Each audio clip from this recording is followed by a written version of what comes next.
food requirement of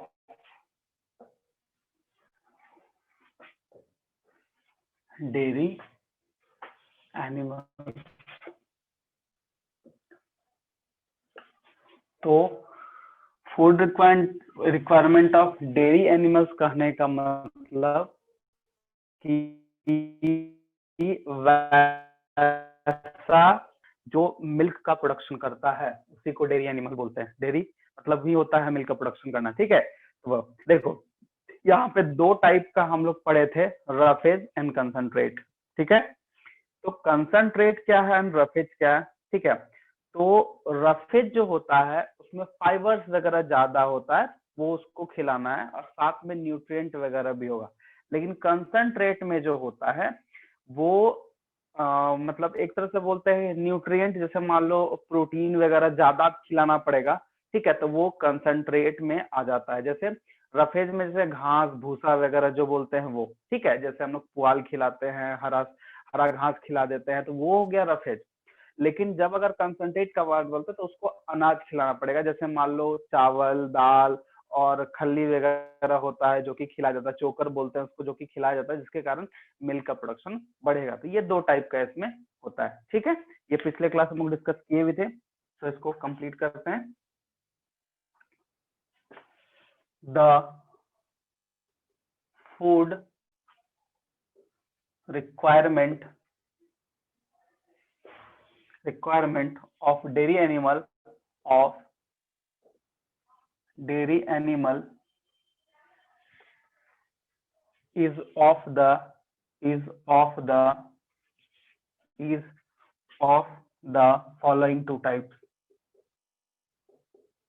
following two types. First point,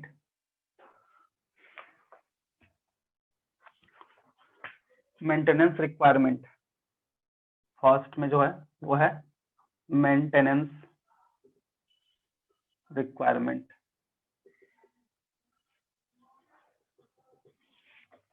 क्या है maintenance requirement, ठीक है।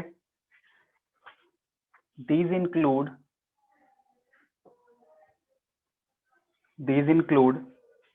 food required to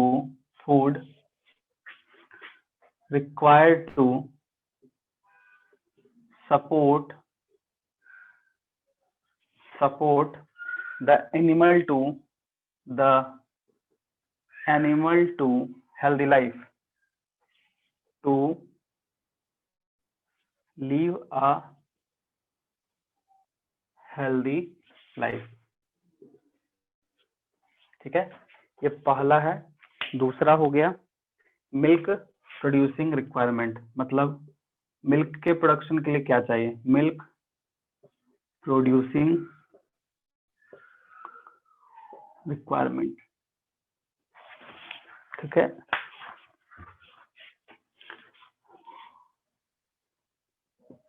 These include the type of food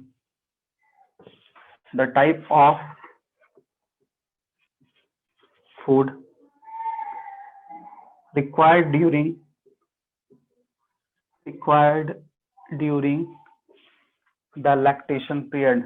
the lactation period, okay. It is of two types, ठीक है। First में है roughage और दूसरा है कंसंट्रेट्स। चलो ये है, इसको नोट करो।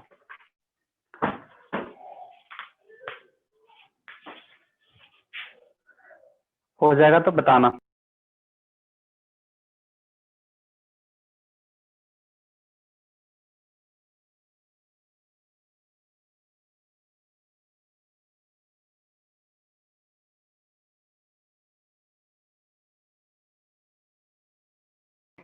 सर हो गया।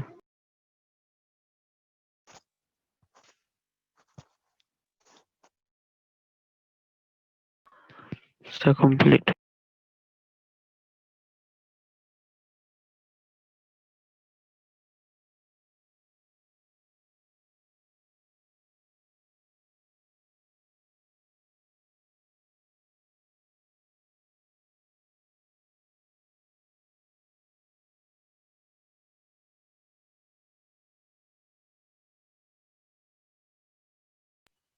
हेलो, हो गया कंप्लीट सबका? Yes, sir. Yes, sir. हाँ, मिटाते हैं, ठीक है। Sir.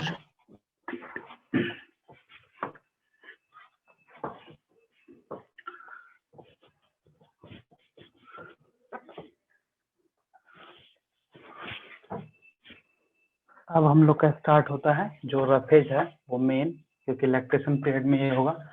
सबसे पहला होता है roughage.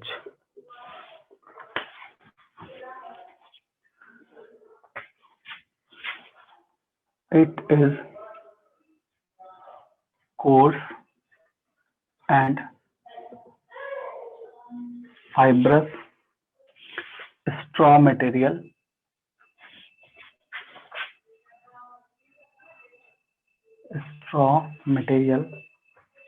having a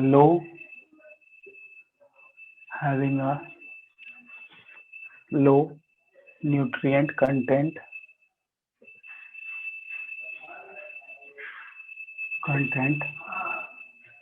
such as carbohydrates,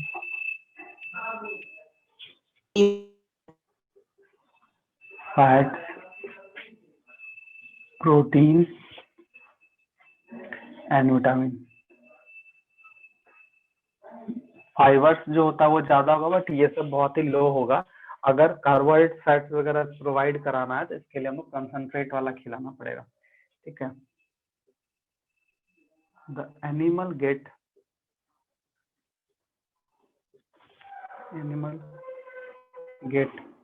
roughage in their feed from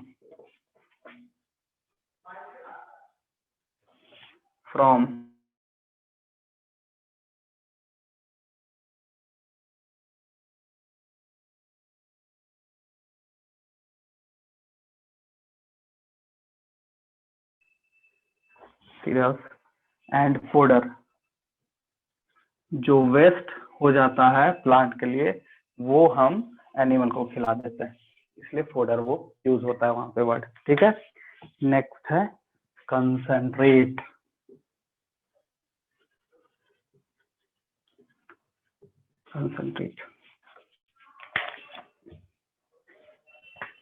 excuse me sir. हाँ बोलो। सर आप रफेज में न्यूट्रिएंट कंटेंट सर्च एज के बाद क्या लिखे? Carbohydrate, fat, protein and vitamin, मतलब लो न्यूट्रिएंट होता है, मतलब ये सब बहुत ही लो अमाउंट में होता है, ठीक है। अगर ये सबको खिलाना है तो कंसंट्रेट खिलाना होगा। It is used in animal feed are mixture of substance feed are mixture of substance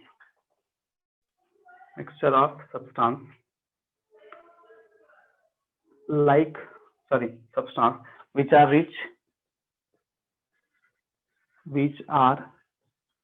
rich in one or more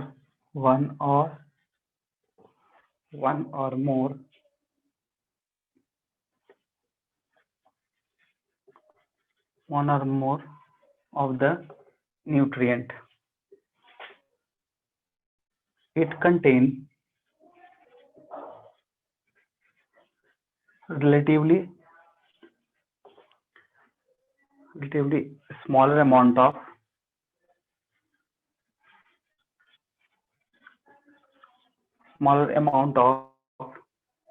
crude fiber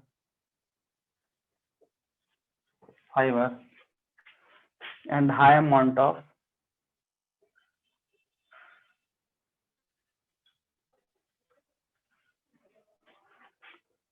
protein and other nutrient। Protein and other nutrients. तो इसको note करो।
हो गया? Yes, sir.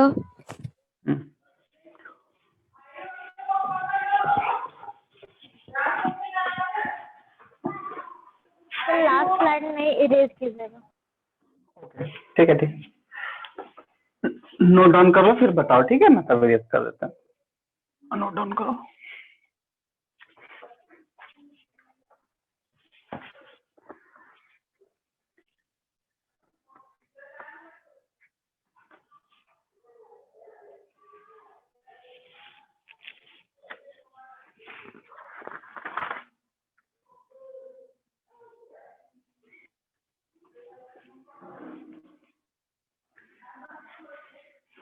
Sir complete.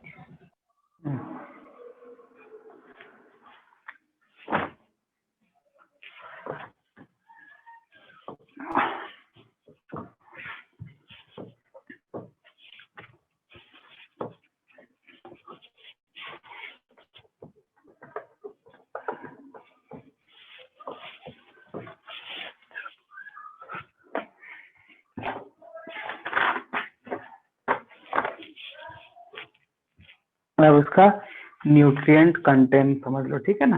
कितना कितना होता है। अगर हम green fodder and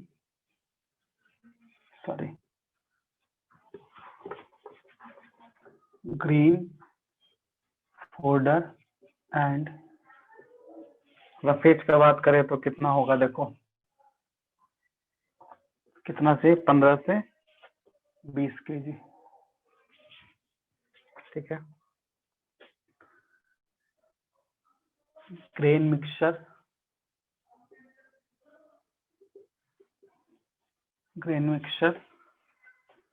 4 to 5 kg,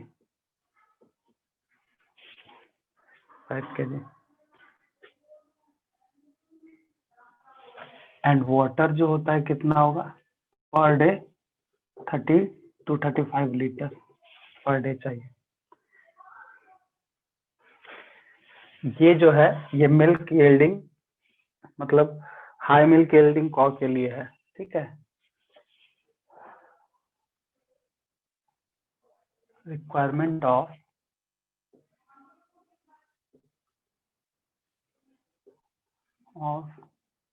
high milk yielding कॉ, ठीक है? ये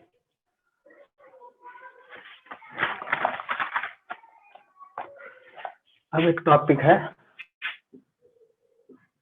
proper cleaning and shelter facilities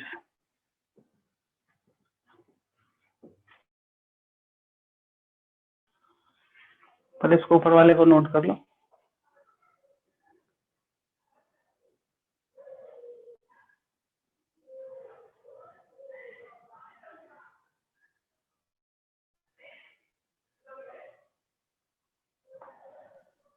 हो गया सर। हो गया ना? देखो, सबसे फर्स्ट में प्रॉपर क्लीनिंग की बात हो रहा है एंड शेल्टर फैसिलिटी। कहीं पे भी कोई भी ऑर्गेनिज्म है, चाहे वो एनिमल हो या फिर ह्यूमन बीइंग हो, कोई भी एनिमल हो, कहीं भी रहता है, उसको साफ सफाई का बहुत ज्यादा जरूरत है। क्लीनिंग इसलिए इम्पोर्टेंट है क्योंकि अगर क्लीनिंग नहीं होगा तो वहां पे डिजीज होने का खतरा बढ़ जाता है। ठीक है, तो क्लीनिंग और शेल्टर फैसिलिटीज में हम लोग जो बनाएंगे, क्योंकि उसमें बहुत कुछ देखना पड़ता है। फैसिलिटी का मतलब है कि वाटर का सप्लाई होना चाहिए। ठीक है, जो भी वेस्ट वो करता है उसका रिमूव का जो है वो मतलब मैनेजमेंट होना चाहिए। ठीक है, तो सबसे पहले proper cleaning.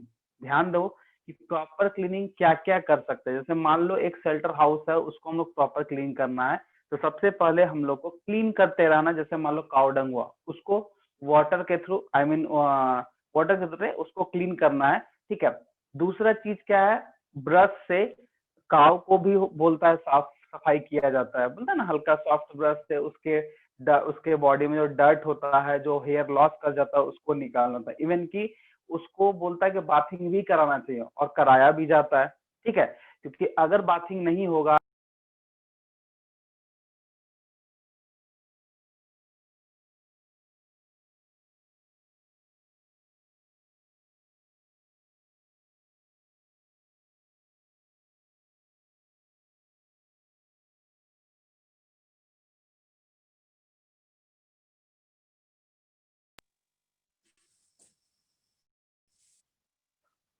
Hello yes sir. Hello, आवाज आ रही है? Yes sir. नहीं आ रही है? एक Yes, सेकंड sir. रुको, एक सेकंड।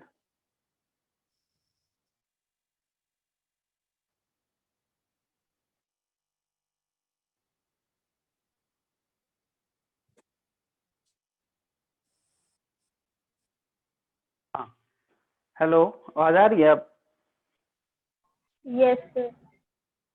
ठीक है, तो हम बता रहे थे क्लीनिंग के लिए। तो सबसे पहले जो है क्लीनिंग का जो केस है, जो शेल्टर को क्लीन करना बहुत इंपॉर्टेंट है। ठीक है, वाटर वगैरह का जो ड्रेनेज सिस्टम है वो होना चाहिए, वाटर निकलने होना चाहिए, क्योंकि जो भी गंदगी होता है वहां पे उसको पानी से साफ करेंगे तो ऐसा होना चाहिए कैनाल सिस्टम कि वो बाहर निकल जाए। दूसरा चीज हम क्या बताए कि जो भी एनिमल है, काव है, बेफेलो है, जो भी है, ठीक है, उसका साफ सफाई भी जरूरी है। इवन बाथिंग भी बहुत जरूरी है, मतलब उसको नहलाना भी बहुत जरूरी है, क्योंकि अगर हम उसको नहीं नहलाएंगे तो होगा क्या कि उसमें बहुत सारा पैरासिटिक जो ऑर्गेनिज्म है वो मतलब ग्रोथ कर जाता है।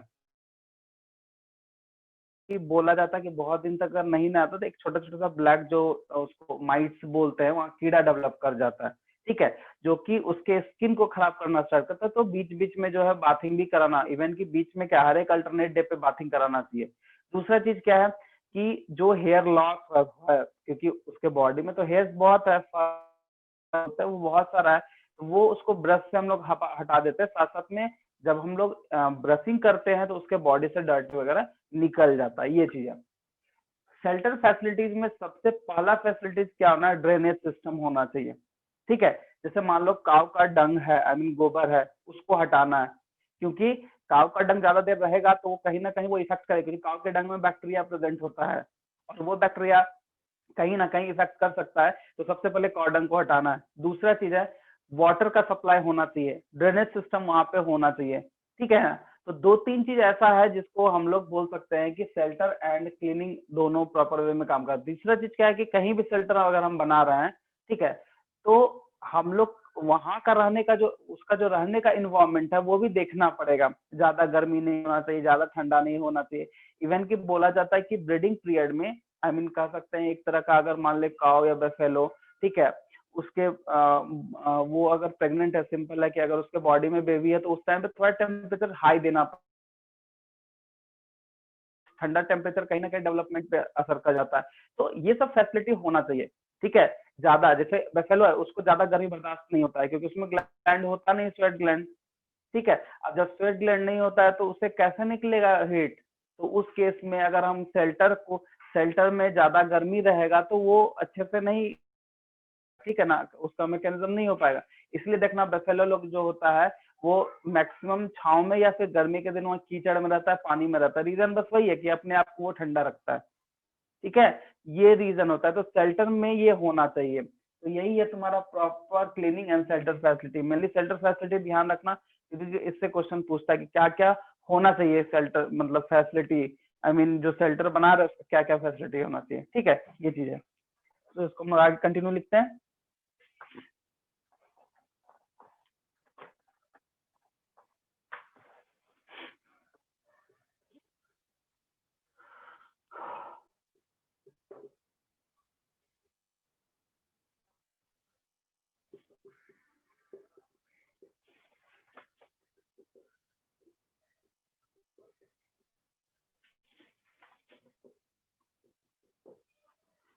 Extreme environmental condition like heat, rain, and cold. Thus, for rearing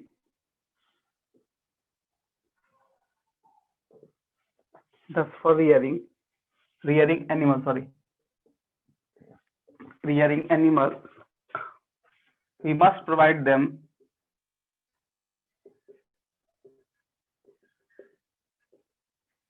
we must provide them proper shelter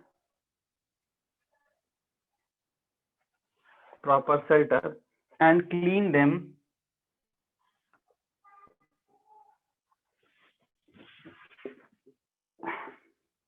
regularly. ठीक है, चलो इसको नोट करो। ऊपर हम मिटा रहे हैं, ऊपर में लिखेंगे, ठीक है। Clean them regularly. Animals should be regularly brushes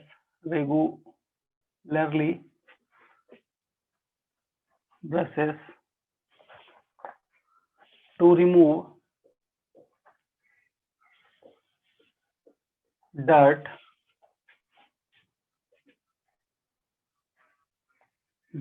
and loss hair.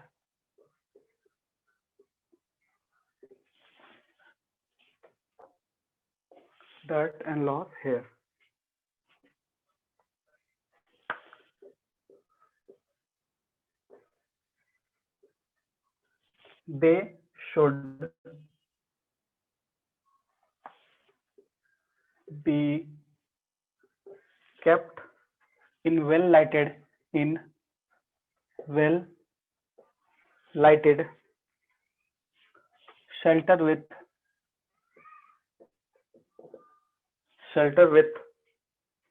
proper ventilator होना चाहिए एंड लाइट वगैरह आना चाहिए, वही है प्रॉपर वेंटिलेशन एंड लाइटेड, ठीक है। Proper ventilation, water supply and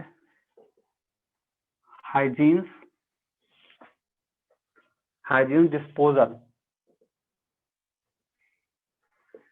to protect them from, चलो इसको नोट कर लो, फिर ऊपर से कंटिन्यू करना होगा।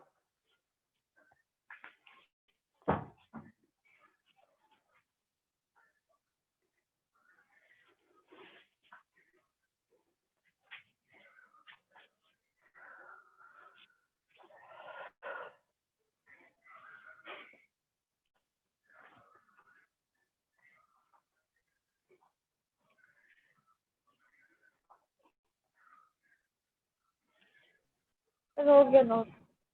हो गया, नीचे वाला हो गया ना।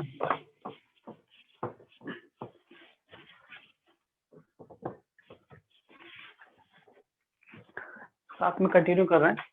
टू प्रोटेक्ट देम फ्रॉम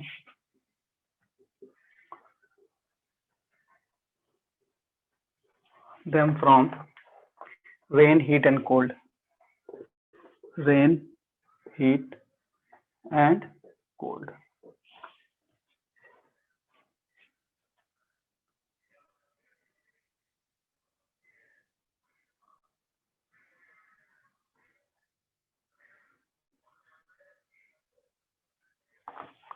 ये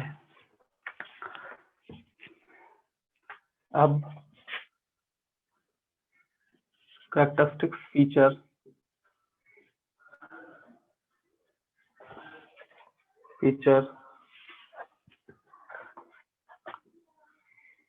of a good animal shelter.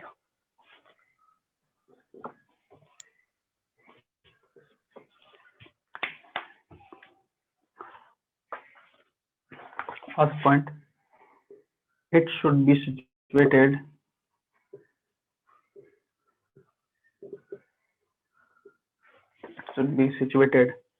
at an ideal place with good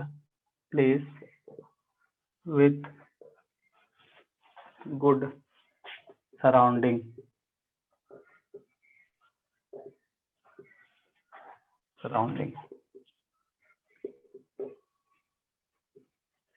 It should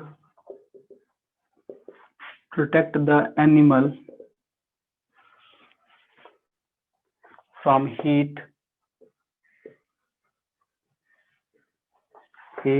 cold, rain,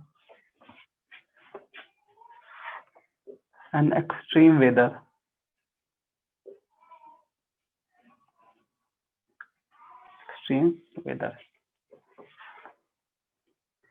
It should be clean.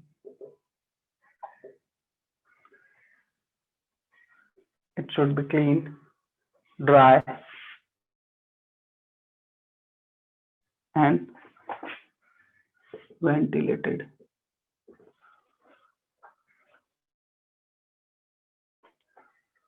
चलो इसको नोट करो.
हो गया? No, sir. ऐसा कर दो.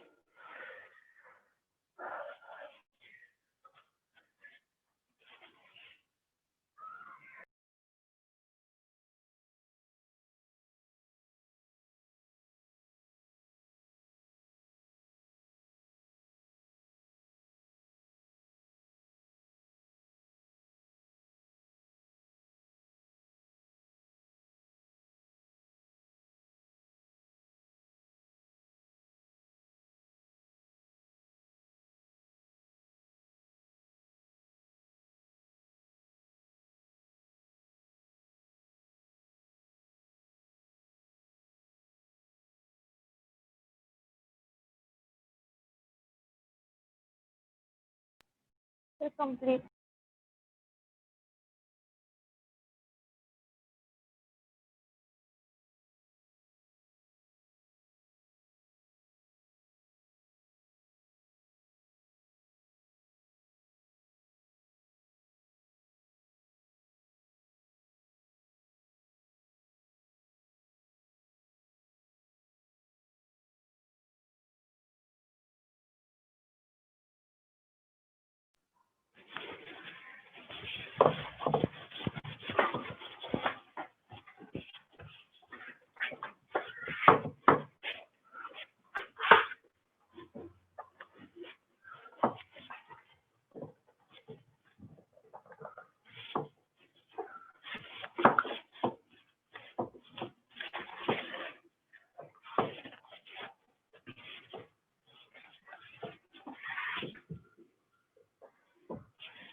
नेक्स्ट पॉइंट उसी का, it should get proper sunlight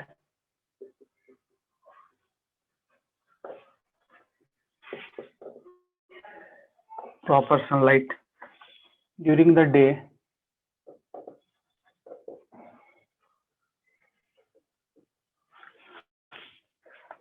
and should be proper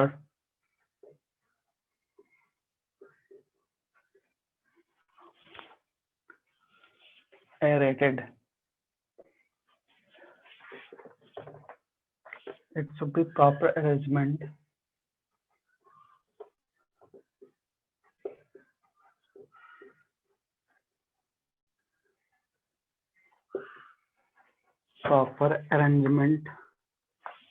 and outlets for disposal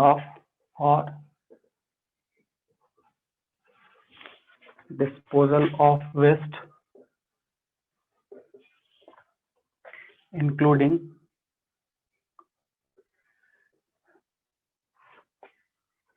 animal excreta.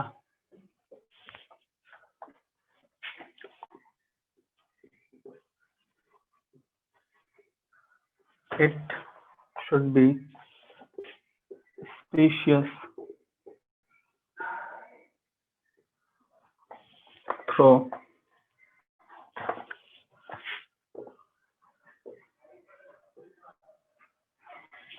enough for each animal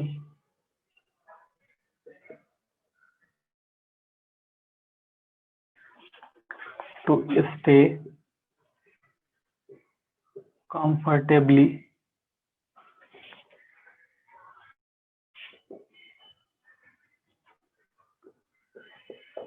and avoid overcrowding.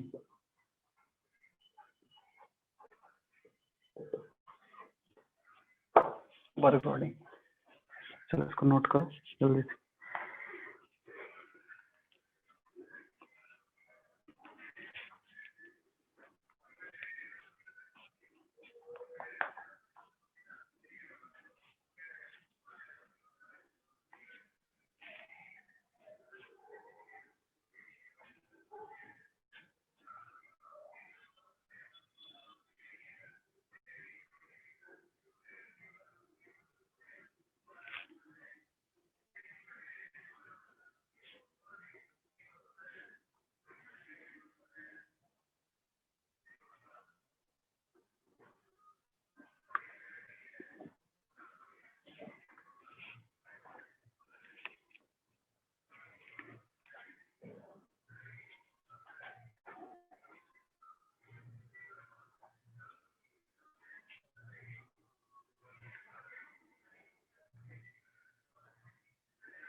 हो गया कंप्लीट? Yes, sir.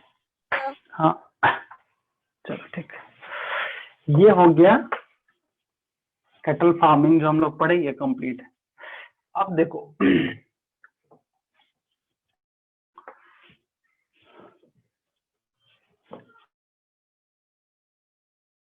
नेक्स्ट है वो है फिश प्रोडक्शन। ठीक है, फिश प्रोडक्शन। सबसे फर्स्ट में fish का प्रोडक्शन क्यों करना चाहिए, उसका बस एक ही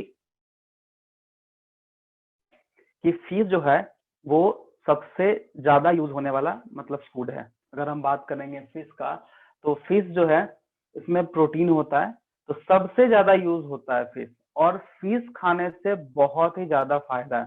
सबसे फर्स्ट में सबको लगता है कि नहीं ये नॉनवेज है तो ये कहीं ना कहीं प्रोटीन देगा, नहीं, बहुत सारा जो फिश होता है अलग अलग यूज आता है। तो सबसे पहला जो यूज है मेडिसिन के हिसाब से अगर बात करें तो उसमें कुछ फिश ऐसा होता है जिसके बॉडी से ऑयल को निकाल के उसमें vitamin A and vitamin D present होता है, वो प्रोवाइड होता है।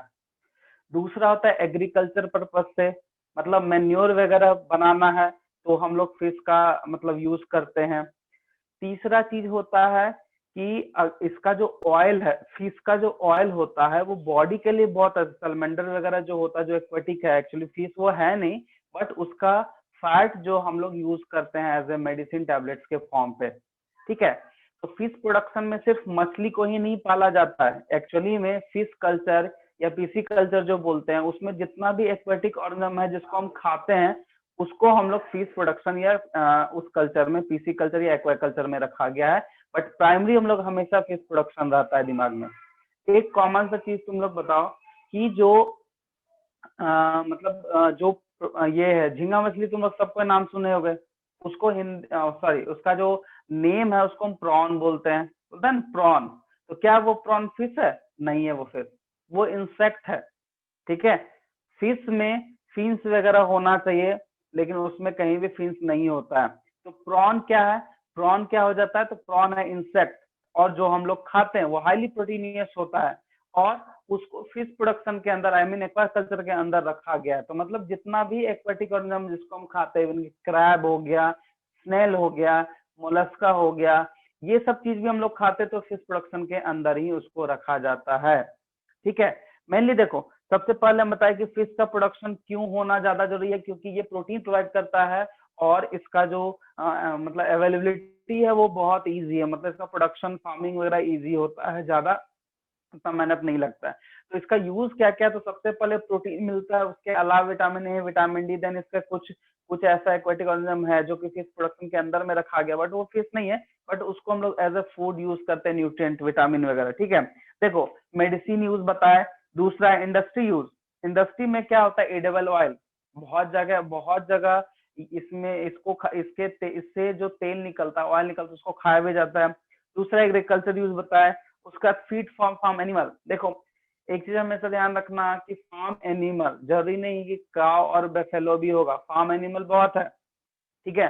फार्मिंग एनिमल को प्रोटीन ज्यादा चाहिए तो फिश को ड्राई करके उसको दिया जाता है। देखना कभी कभी तुम लोग को मिल जाएगा, ये जो डीसी का ऑफिस है, डीआरएम ऑफिस के जस्ट अपोजिट में नीचे में बैठा के वो लगा के रखता है, वो ड्राई फिश है, फिश को सुखा के रखता है, क्योंकि वो प्रोटीन प्रेजेंट होगा। प्रोटीन को फिश सॉरी एनिमल फार्मिंग में अगर हम इंट्रोड्यूस करेंगे तो डायरेक्टली उसको प्रोटीन मिल जाएगा, उसको प्रोटीन खिलाना पड़ेगा ना, तो प्रोटीन हम लोग को फिश का ड्राई करके हम लोग दे सकते हैं। तो ये एक तरह का फार्म एनिमल के लिए फीड का काम करता है।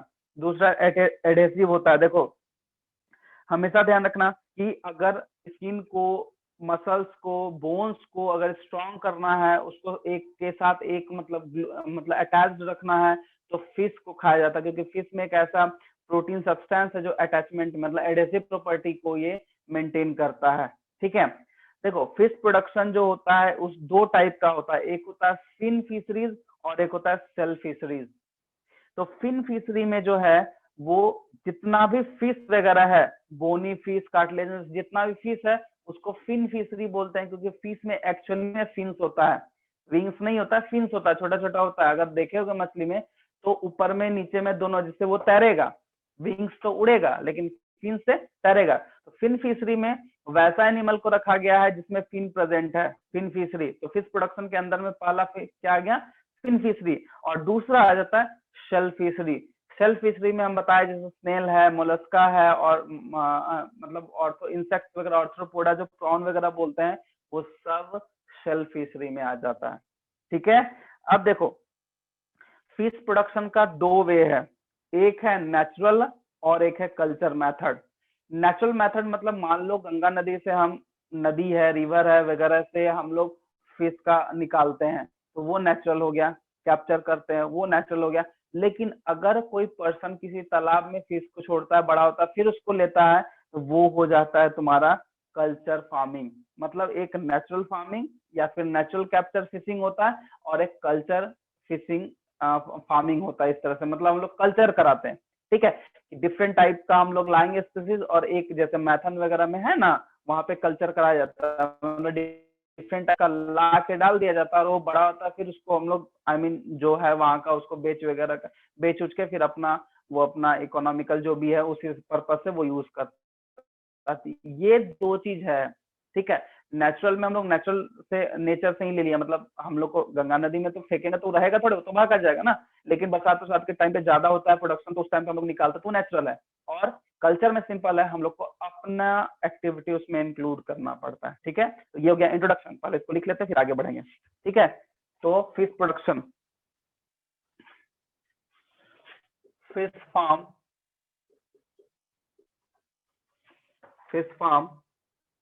an important part of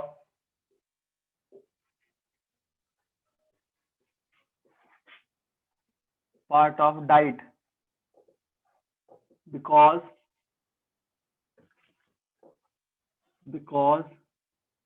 fish provide protein,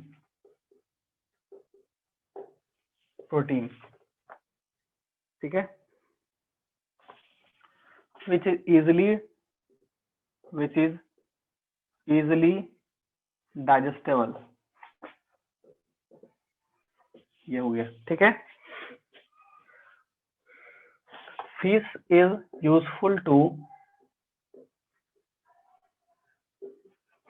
us for following ways.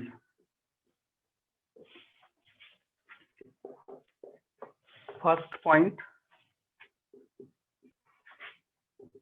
medicinal use. Fish liver oil,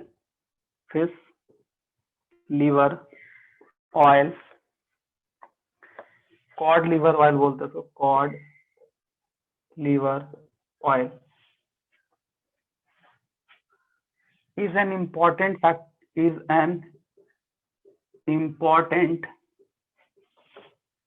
source of vitamin A and D.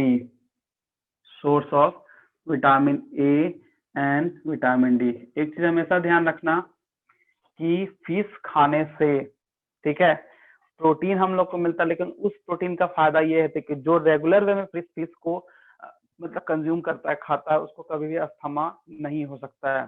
दूसरा, नर्व सेल की एक्टिविटी को बढ़ाता है, ठीक है।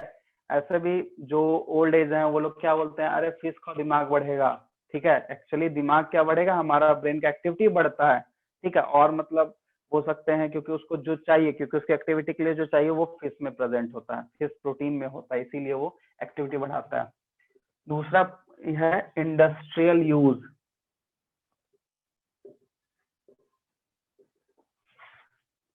Body oil of some fish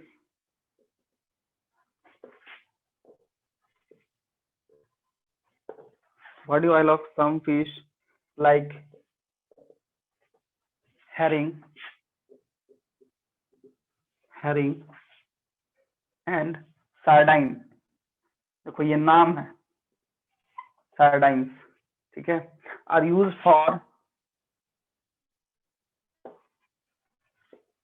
for manufacture of edible oil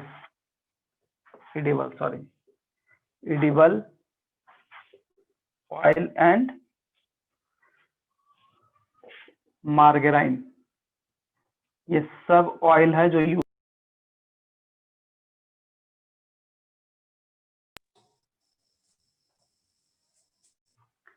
इसको note करो जल्दी।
sir, completed.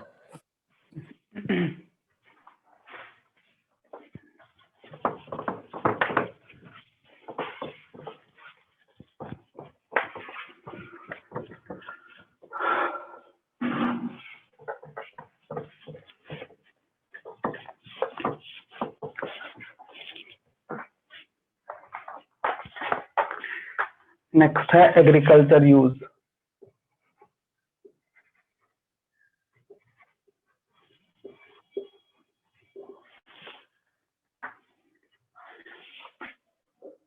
They are used as organic manure.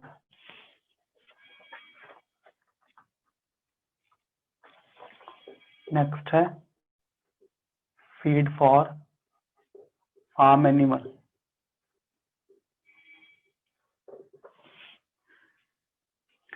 Dried fish are used to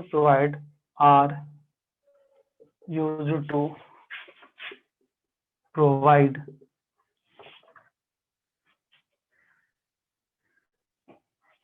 protein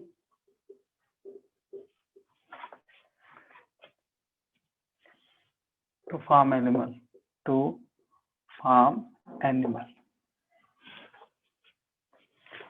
और एक होता है adhesive.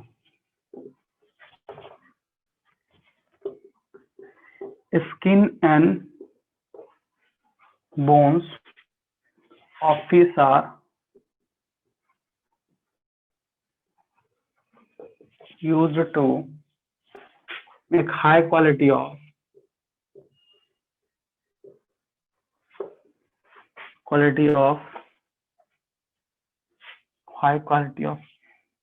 glue and adhesive.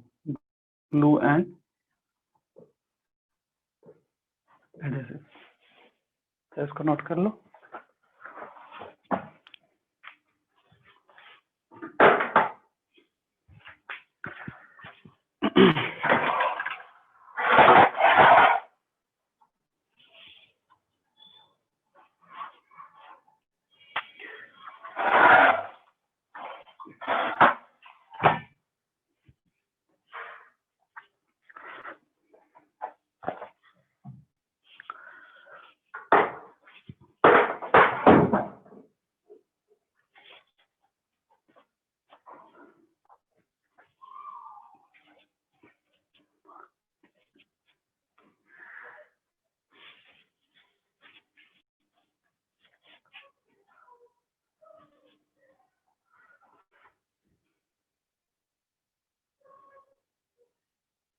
Sir, completed.